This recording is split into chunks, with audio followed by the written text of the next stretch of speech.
Hi people, it's me, Anja. My pronouns are she and her, and welcome back to my channel for a new recent reads video. The first book on this list is called Tale of a Flying Forest. This story, if you didn't know, was on my September TBR last year. I think I DNF'd it, but anyway, I decided to give it a second chance back in December. I don't know why I said back in December, as if December wasn't literally 2 weeks ago. But anyway, this book is a middle-grade urban fantasy following a young Jewish main character who's searching for her long-lost twin brother in a magical world. This book is so good. I guess technically it's a portal fantasy and not an urban fantasy, but aren't all portal fantasies urban fantasies if they're set also in modern day? Does that make any sense? Anyway, this book is so good, and I really enjoyed it. This author has always been so talented when it comes to crafting such wonderful, magical worlds. The world building is so whimsical and it's so well done. I love the Jewish culture in it. The characters are so well developed and so distinct. I love the writing, the sibling dynamic, the magic system. This book is so good. I just really enjoyed it. So anyway, with that said, I rated this book 4 to 5 stars. I would definitely highly recommend it. The next book on this list is called The Love Dale. This story is a YA contemporary following 2 Black British teenagers, where one of them is given a bet to have the other one fall for her. I really enjoy this book. It's for fans of Joya Goffney and Lynn Painter, of which I am, but with that said, I still had really low expectations for this book because I think the last book that I read by this author, I rated 3 stars and it was fairly forgettable to me, but this book was so good. First of all, their romantic chemistry was so cute and so well established and so well paced. The plot is excellent. Both characters are both so well developed and so distinct. I love their family dynamics. I love their friendships. And it's so cute and it's so adorable to have them together. The plot is so engaging and so intriguing. I love this trope of not necessarily a bet, but like falling in love under almost false pretenses. Does that make any sense? And I immediately thought of Prom Pact immediately. I'm so obsessed with that movie. But anyway, this book is so good and I just really enjoyed it so much. This book is so underrated and it deserves so much more hype. So with that said, I rated it 4 to 5 stars and I would definitely highly recommend it. The next book on this list is called Everything Glittered. This story is a YA historical fiction thriller following a young Sapphic main character in 1927 during the Prohibition, where she discovers that her headmistress of her all-girls boarding school has been murdered, so she and her friends set out to solve this mystery, while also maybe falling in love with each other. This book is so good, and I really enjoyed it so much. This is another book that was on my September TBR that I think I DNF'd back in September, but I decided to give it a second chance in December, and it was so good.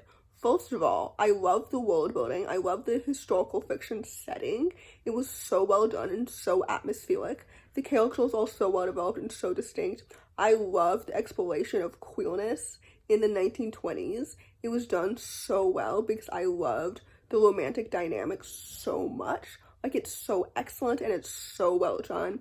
I love the characters, I love the plot, the setting, everything about the story was so atmospheric and so beautiful. So anyway, with that said, I rated this book 4 to 5 stars.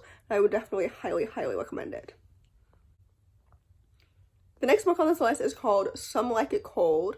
This story, if you didn't know, is a YA contemporary, and it follows an autistic main character whose carefully well laid out exit strategy is disrupted when she accidentally disrupts her sister's engagement and crosses paths with her teenage adversary. Does that make any sense?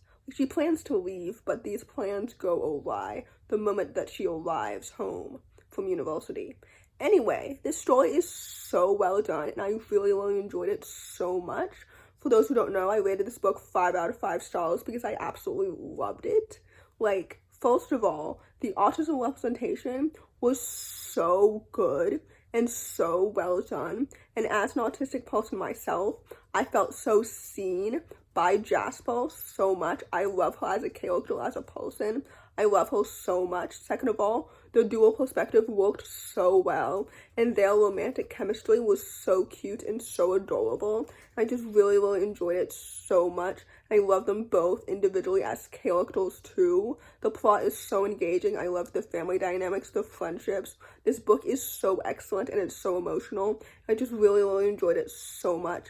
So anyway, with that said, I rated this book 5 out of 5 stars. I would definitely highly recommend it. The next book on this list is called Safiyyah's War. I actually don't know if this book is pronounced Safiyyah or Safiyyah, but this book is a middle-grade historical fiction following a young Muslim main character during World War II, and it's basically inspired by how the Great Mosque of Paris saved hundreds of Jewish lives during World War II, and it's so excellent and it's so well done. First of all, I love learning about these underrated historical stories that happened during such an iconic piece of time. Obviously I've read so many books set during World War II, but I've never read a book before from a Muslim perspective during this time, and I think it's so important to read about other perspectives. You know what I mean? Anyway, the historical setting was so well researched and so well done. The characters felt like real human people, and that's definitely my favorite part about reading historical fiction, because it really humanizes ordinary people during such tragic times, and I think that that is so important, because oftentimes in school, we learn about history by memorizing facts and dates, but I think what makes historical fiction so much more necessary and important is that, like I said, it humanizes ordinary people, because we are all ordinary people too. Does that make any sense? Anyway, this book is excellent. The plot is so engaging and so intriguing. I love the characters, the setting, the friendships, the family dynamics, the Muslim representation. Everything about it was spot on and so good. So with that said, I rated this book 4 out of 5 stars. I would definitely highly recommend it. The next book on this list is called Queen Bee. For those who don't know, this book is a YA anti-historical fiction book following a young South Asian main character during the Regency era, and she's seeking revenge, but she might find romance instead. And basically this book is pitched as Bridgerton meets the Count of Monte Cristo.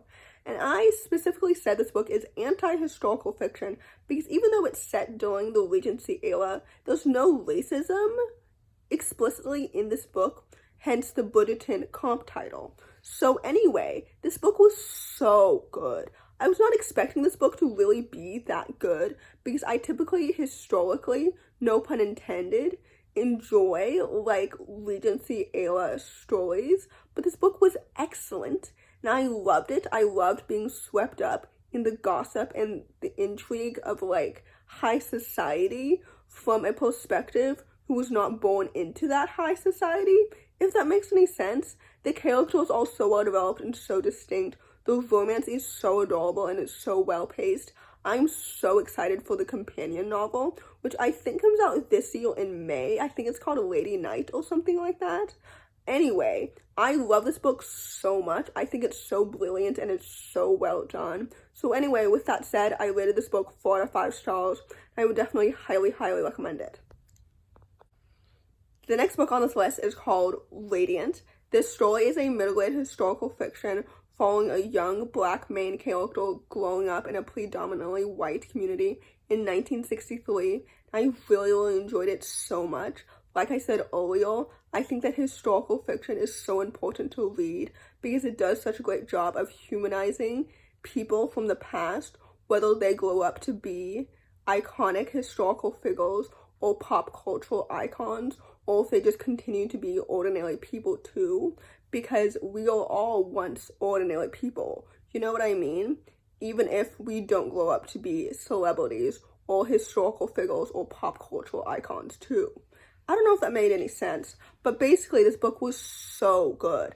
The writing was in free verse, which was so lyrical and so poetic. The characters are so well developed and so distinct. I loved the conversation surrounding race and everything. This book was so good.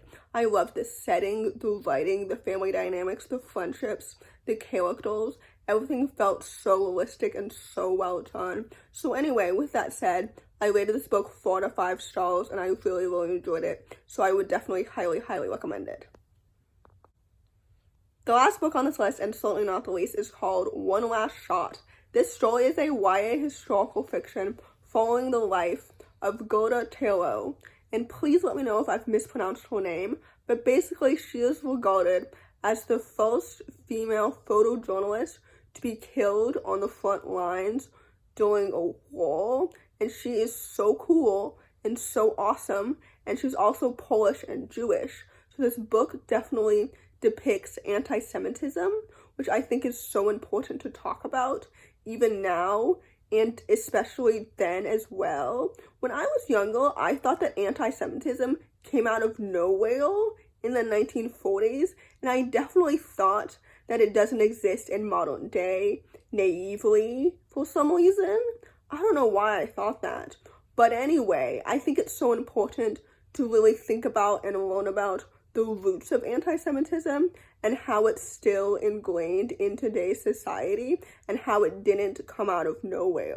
You know what I mean? And especially how it parallels to other forms of oppression as well, like racism or homophobia or anything like that. But anyway, I digress. Basically, this book was so good.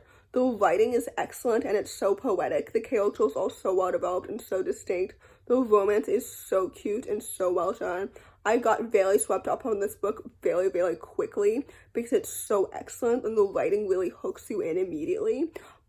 But anyway, overall, I rated this book 4 out of 5 stars, and I would definitely highly, highly recommend it. So, in conclusion, first of all, I said that I wanted to read more historical fiction in 2025, and I've become very intentional about that so far. Second of all, my reading year so far has been so good and so fruitful, and for that, I'm very grateful, and I hope that it continues to be this year. If you enjoyed this video, please don't hesitate to give it a big thumbs up. Comment down below the ice emoji if you made it all the way to the end of the video. Thanks for watching. Subscribe to my channel if you're new, and I'll see you in my next video. Bye!